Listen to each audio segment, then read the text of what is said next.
महाकुंभ से लौट रही सांसद महुआ माझी की कार दुर्घटनाग्रस्त। कुंभ से स्नान कर सपरिवार रांची लौट रही राज्यसभा के सांसद महुआ माझी की कार बुधवार तड़के लातेहार में सड़क किनारे खड़े ट्रक से जा टकराई। हादसे में सांसद महुआ माझी, पुत्र सोमवती माझी, पुत्रवधू कृति श्रीवास्तव माझी व चालक पवित्र बास्की घायल हो गए। सभी को एम्बुलेंस से लातेहार सदर अस्पताल में भर्ती कराया गया है। इसके बाद सांसद को बेहतर इलाज के लिए रांची रेफर कर दिया गया। सांसद महुआ माझी को ऑर्किड अस्पताल में भर्ती कराया गया है। सांसद महुआ माझी की बाई फसली की 3 हड्डी टूट गई है। बाई कलाई भी फ्रैक्चर है। टूटी हुई कलाई की सर्जरी शुक्रवार को की जाएगी। वहीं दुर्घटना में घायल उनके बहू और बेटे की भी जांच की गई। दोनों को अस्पताल से छुट्टी भी दे दी गई। दुर्घटना की सूचना मिलते ही मुख्यमंत्री हेमंत सोरेन, विधायक कल्पना सोरेन, रक्षा राज्य मंत्री संजय सेठ, वित्त मंत्री राधाकृष्ण किशोर, स्वास्थ्य मंत्री इरफान अंसारी और विधायक सीपी सिंह समेत बड़ी संख्या में लोग ऑर्किड अस्पताल पहुंचे और उनकी हालचाल जाना।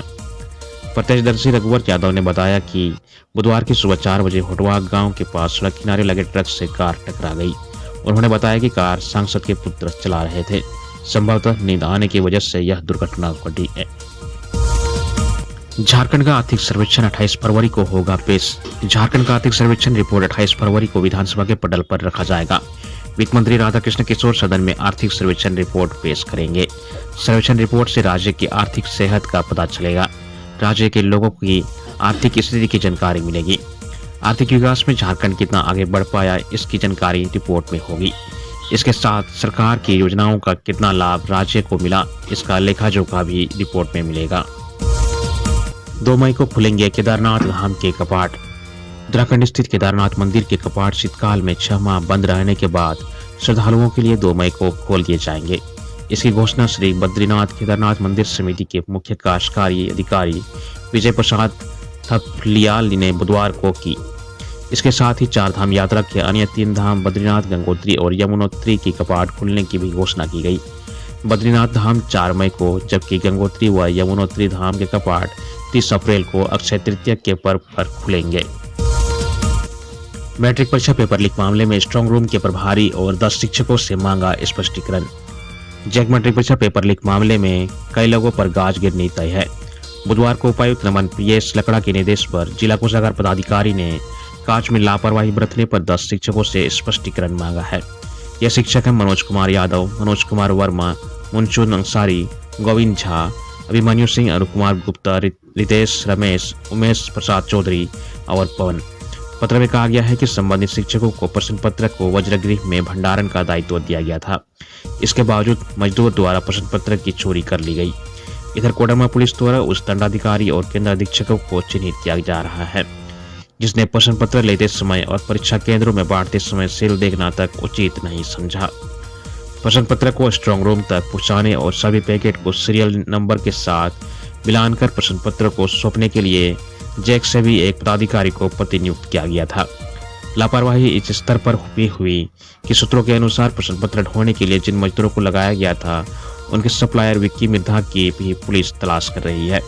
बता दें कि विक्की मिर्धा प्रयागराज गया था। जब उसे मजदूरों द्वारा प्रश्न पत्र लीक करने की सूचना मिली, उसने अपना फोन स्विच ऑफ कर दिया। मुख्यमंत्री स्वास्थ्य बीमा योजना की करेंगे शुरुआत। मुख्यमंत्री हेमंत सोरेन 28 फरवरी को राज्य स्वास्थ्य बीमा योजना का विधिवत शुभारंभ करेंगे। कार्यक्रम में राज्य सरकार के मंत्री, वरिष्ठ अधिकारी और लाभुक मौजूद रहेंगे। योजना के तहत लाभुकों और आश्रितों को प्रति परिवार प्रतिवर्ष 5 लाख रुपए तक का स्वास्थ्य बीमा दिया जाएगा। दिव्यांग आश्रितों को आजीवन इस योजना का लाभ दिया जाना है। चिन्हित गंभीर बीमारियों के लिए 5 लाख तक की अतिरिक्त सीमा अर्थात कुल 10 लाख रुपए तक का अधिसीमा तक का चिकित्सा व्यय वहन किया जाएगा। समारोह में विशिष्ट अतिथि रविंद्रनाथ महतो, वित्त मंत्री राधाकृष्ण किशोर, श्रम मंत्री संजय प्रसाद यादव और स्वास्थ्य मंत्री इरफान अंसारी मौजूद रहेंगे। योजना में बीमा राशि से अधिक चिकित्सा राशि का व्यय होने पर चिकित्सा व्यय का वहन कॉर्पस फंड द्वारा किया जाएगा। योजना में विशेष परिस्थिति में एयर एम्बुलेंस या वायुयान यात्रा की सहायता का भी प्रावधान है। राजधानी में कल बारिश की संभावना।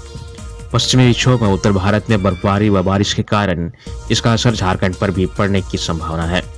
राज्य के उत्तर पश्चिम इलाके खासकर पलामू, गढ़वा, चतरा, कोडरमा, लातेहार, लोहरदगा जिले में 28 फरवरी से फिर बारिश होने की संभावना व्यक्त की गई है। बारिश के साथ ओला व वज्रपात भी होने की संभावना है। मौसम में यह बदलाव 1 मार्च तक रहने की संभावना व्यक्त की गई है। 1 मार्च को देवघर आदि इलाकों में भी मौसम में बदलाव संभव है। वहीं मौसम विभाग के अनुसार राजधानी रांची समेत राज्य के अन्य जिलों में आकाश में आंशिक बादल छाए रहेंगे। साथ ही रात व सुबह में हल्की ठंड रहने का संभावना है, जबकि दिन में तापमान में वृद्धि हो सकती है।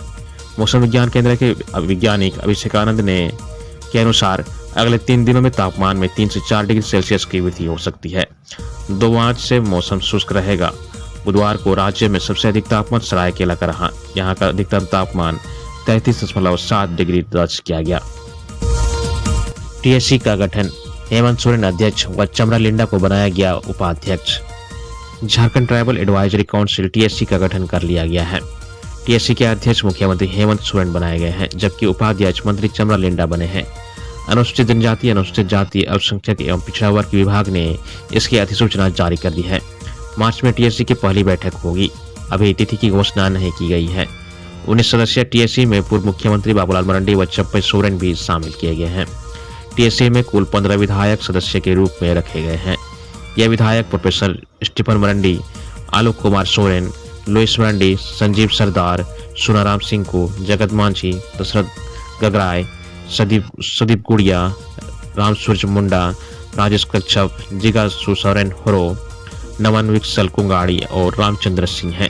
मनोनीत सदस्य के रूप में पोटका निवासी जोसाई मार्डी व रांची के नारायण उरांव को शामिल किया गया है। विभागीय सचिव को कमेटी का सचिव बनाया गया है। इचाक में 2 समुदायों में झड़प में कई वाहनों को फूंका गया। हजारीबाग जिले के इचाक थाना क्षेत्र के डुमरोन गांव के हिंदुस्तान चौक पर बुधवार की सुबह करीब 9 बजे 2 समुदायों के बीच विवाद बढ़ गया। एक समुदाय के लोग महाशिवरात्रि पूजा को लेकर पोल में लाउड स्पीकर बांध रहे थे। इसका दूसरे समुदाय के लोग विरोध करने लगे। इस विवाद को लेकर विवाद बढ़ गया। इसकी जानकारी ग्रामीणों ने इचाक थाना को दी। सूचना पाकर निर्वर्तमान थाना प्रभारी संतोष कुमार सदर दल बल के साथ वहां पहुंचे। वहां दोनों समुदाय के लोगों के साथ बातचीत कर मामले को शांत करा रहे थे। इसी दौरान कुछ शरारती तत्वों ने स्कूल की छत से पथराव करने लगे, जिससे सड़क पर खड़े दर्जनों लोग घायल हो गए। वहां मौजूद पुलिस के जवान दोनों समुदायों के लोगों को समझाने लगे। इसी बीच शरारती तत्वों ने सड़क के किनारे खड़ी 3 बाइक व एक बोलेरो कार में आग लगा दी। इसके अलावा एक मोटरसाइकिल व एक ऑटो को क्षतिग्रस्त कर दिया। वहीं एक मोटरसाइकिल को कुएं में डाल दिया गया।